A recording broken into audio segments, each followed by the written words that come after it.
Well, folks, it's summer, and that means two things: lots of blockbuster movies and lots of online conservatives getting outraged by blockbuster movies. And there's no doubt that the contest of the summer has been between the bubblegum bliss of Greta Gerwig's Barbie and the world ending apocalyptic dread of Christopher Nolan's Oppenheimer. But who would have guessed that Barbie would be the film that truly sent the MAGA crowd into a full on nuclear meltdown? From calling the movie a woke male extermination fantasy to Ben Shapiro's cringy 43-minute whine fest about how the movie hurt his feelings, the right wing media has been jam packed with nonsense like this. So there are a number of Barbie characters in the movie, right? One plays President Barbie, one plays Dr. Barbie, one plays a Barbie with a Nobel Prize in physics, one is a mermaid Barbie. However, all the male characters in Barbie world are simply called Ken. So it's pretty clear where this movie is going. This is an assault on not just Ken, but all men. And I'm really not cherry picking here. Segments like this have been airing nearly every single day on Fox, Newsmax, OAN, and all across the conservative streaming world. And just a heads up, later on in this video, there may be some light plot discussion, so maybe a couple spoilers, but I've really done my best to avoid giving any of that away.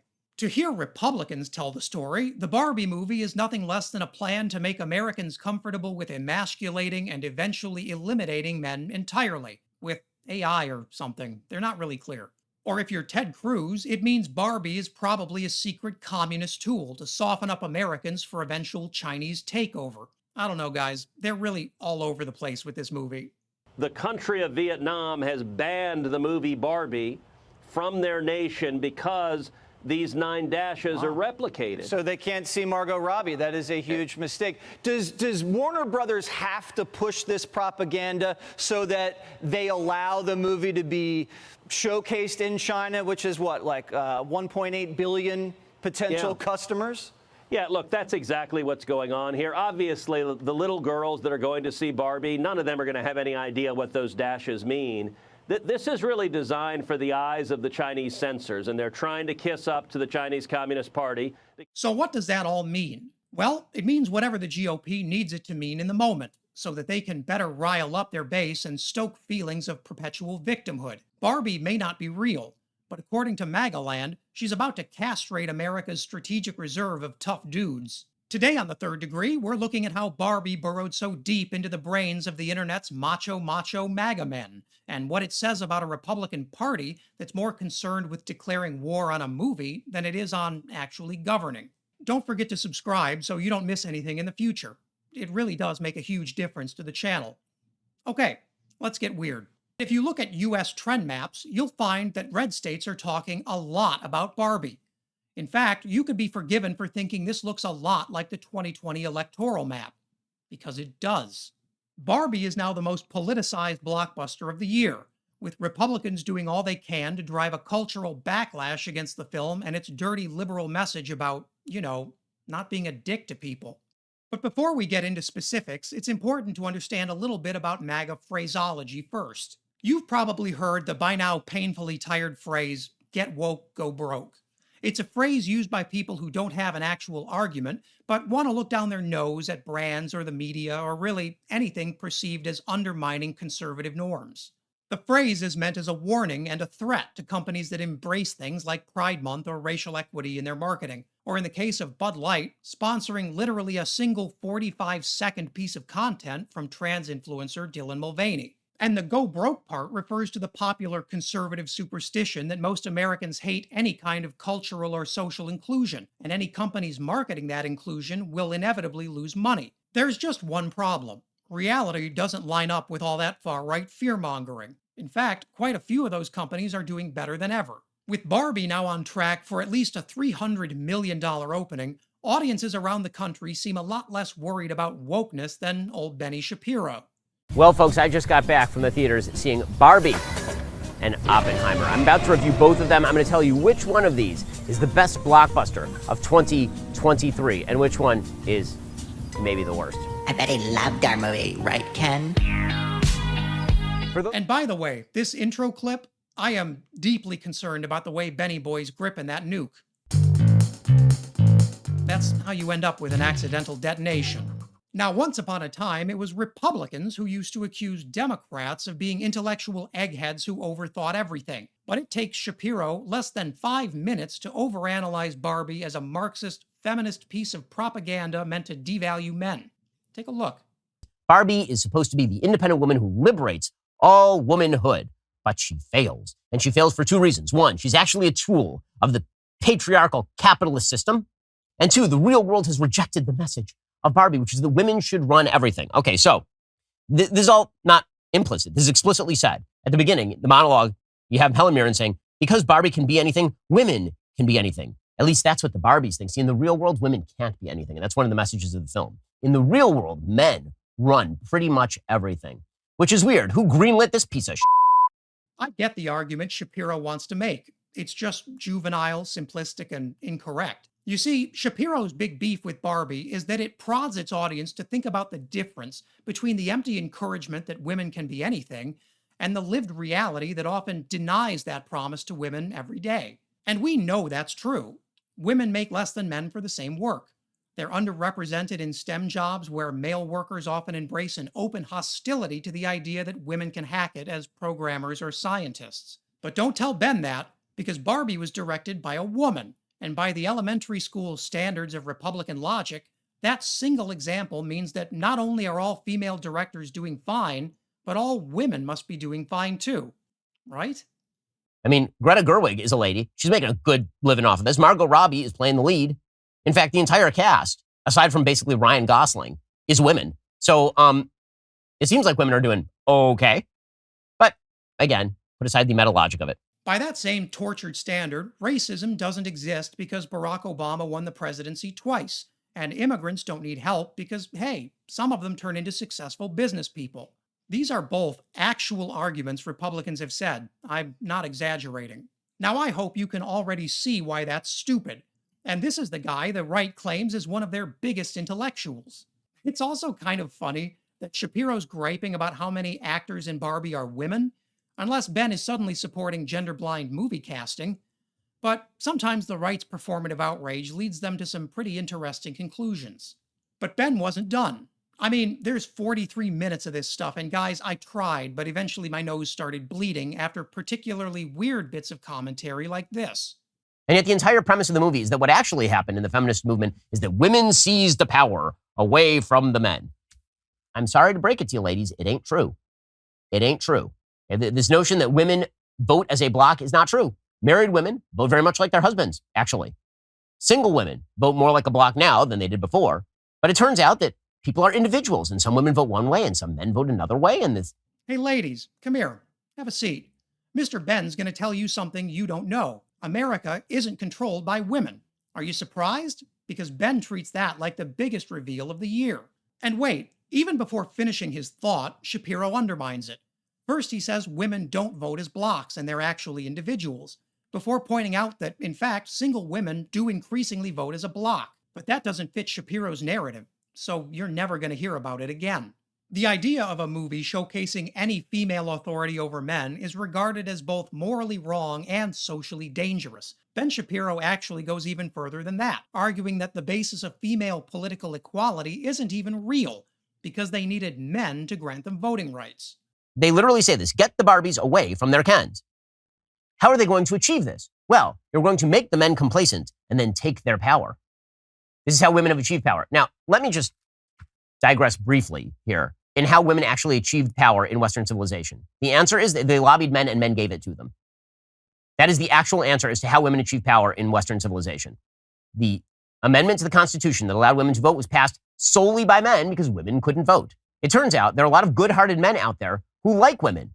Yeah, women. Have you remembered to thank Ben Shapiro today for all the good things men have done for you? Things like the Lilly Ledbetter Fair Pay Act exist because, on a basic level, even our policymakers acknowledge the playing field is shockingly unequal. And for decades, no one in power made any meaningful effort to reshape our country into one that lives up to the promise of equality for women. And we see it everywhere, even in so-called lefty strongholds like higher education. As Rita Colwell writes in The Atlantic, women earn more than 50% of PhDs, but receive only 39% of postdoctoral fellowships, and just 18% of professorships. That creates a vicious cycle. Because according to the data Colwell crunched, the more decorated and successful a male scientist is, the fewer women he trains, and universities recruit disproportionately from the teams led by those elite men. And that problem goes beyond academia. Barbie director Greta Gerwig offered a first-hand example of what that gap looks like on the individual level. I first came to writing as I loved plays and I wanted to be a playwright. And I remember I didn't really know any female playwrights other than Wendy Wasserstein. And I remember I said to a professor, I said, well, I can't be a playwright. I didn't even mean it. I just sort of was like, well, I'm a girl, and so it's always going to be kind of not the good stuff. Like, that's how I felt. I just felt like mine would sort of always be like the other one or something. And then she hit the roof, got really angry, and was like, here are all these plays by women that you should know about, and here's Carol Churchill, and here is it. And I was like, here's Lorraine Hansberry, and I was like, oh my God, I was missing something in my education. And Gerwig goes on to highlight the real problem. This status quo operates so silently because in many cases it isn't overtly rejecting women for career opportunities. The real malevolence of a patriarchal system is how it gradually convinces women to not even consider certain opportunities as realistic in the first place. A kind of systemic, invisible self-censorship. I was missing something in my education, but I do think almost a feeling of like that it would occur to you to do it.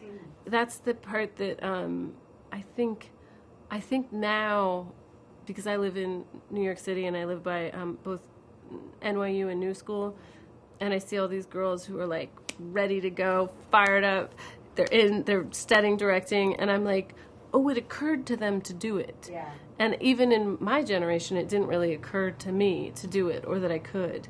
But conservatives don't care about any of that stuff. No, like so many other cultural wedge issues thrust upon us by our friends on the right, Barbie is only useful in its ability to serve as yet another popular media vehicle to megaphone Republican bigotry. And speaking of which, try to scrape the crazy off this review of Barbie from the Christian Broadcasting Network. Yeah. So men are the villain, and trans, there are a couple of trans people playing characters, Barbies.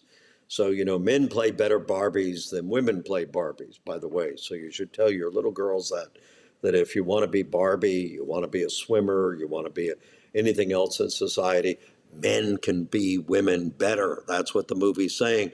If you're noticing an undercurrent of incredibly fragile masculinity here, well, that's actually what I want to talk about next, because complaints from Ben Shapiro to CBN can best be summed up in one simple argument. According to these losers, it isn't just wrong, but actively dangerous for any movie or piece of media to question the value of men, even satirically, like Barbie does. Any criticism of men endangers not just our way of life, but our country itself. Just take it from this certified alpha male who spends his time dressing up like a medieval knight on YouTube. And folks, his anti-Barbie rant is 71 unbroken minutes long. Shockingly, a role model. A great role model for little girls. This Barbie is not. This film, I feel, would be harmful and destructive for little girls to watch because of how subversive and violent it is and what it's trying to... if little girls actually took on board, not anyone, little girls and boys, by the way, took on board this depiction of the world, this is depiction of men, this depiction of women, everything like that, that will be harmful with their interactions between men and women going forward, their view of themselves, their internal value and everything like that. And if they take the lessons of the characters, including Barbie in this, they will be worse people as a result by emulating the characters of this film. Apparently, watching Barbie will rot your kids from the inside out, so parents, be warned. Now, according to the brave Sir Wines-A-Lot here, he isn't mad on his own behalf. No. He's just trying to protect all those innocent young girls out there from the corrupting influence of feminism. And so I was seeing all this and I'm just thinking, oh my gosh, this is a feminist wet dream. This film, this reality is insane. And what worries me, right? If young girls actually watched this film and took on board what even the messages of this film, right? And it's trying to teach women that you should always feel afraid if you're in the presence of men, and that men will always be misogynistic to you and stuff like that, and you should feel vulnerable and all these disgusting things. And it's depicting a world that is a horrorscape, and it's not the real world. Like, listen, as you may have noticed, I'm not a woman.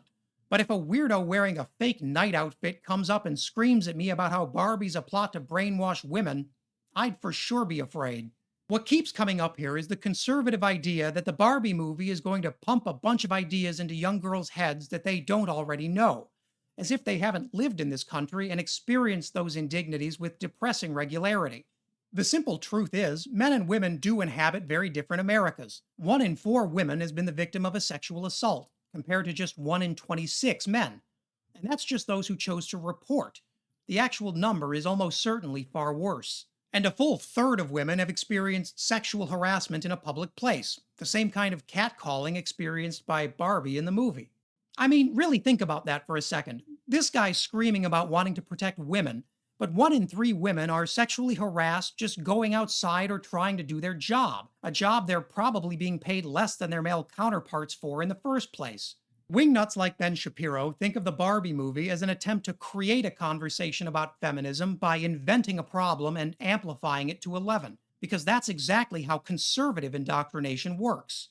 In reality, Gerwig's movie is simply a reaction to an already existing problem, one that Gerwig isn't the first to try and tackle through satire. And it's exactly the fact that these subjects aren't the inventions of liberal Hollywood that has these Republicans so scared. Judging by Barbie's absolutely massive box office so far, global audiences don't seem to be buying right-wing fear-mongering about wokeness. But that's no reason to relax. Conservatives around the country want Barbie pulled from theaters. Just one more way they want to limit the discussion about the realities women face. Sometimes, even the simple act of seeing a movie can become an overt political act. And if Republicans want to make seeing Barbie into a political act, then a political act it'll become. And judging by the response so far, Republicans won't like what they get. oh my gosh, this is a feminist wet dream. This film. Hey guys, thanks so much for checking out the second video. Don't forget to look at my breakdown of Ron DeSantis' electile dysfunction by clicking the link on the screen. And as always, let me know what you thought. Consider subscribing if you enjoyed the content, and leave a comment below to let me know what I should cover next.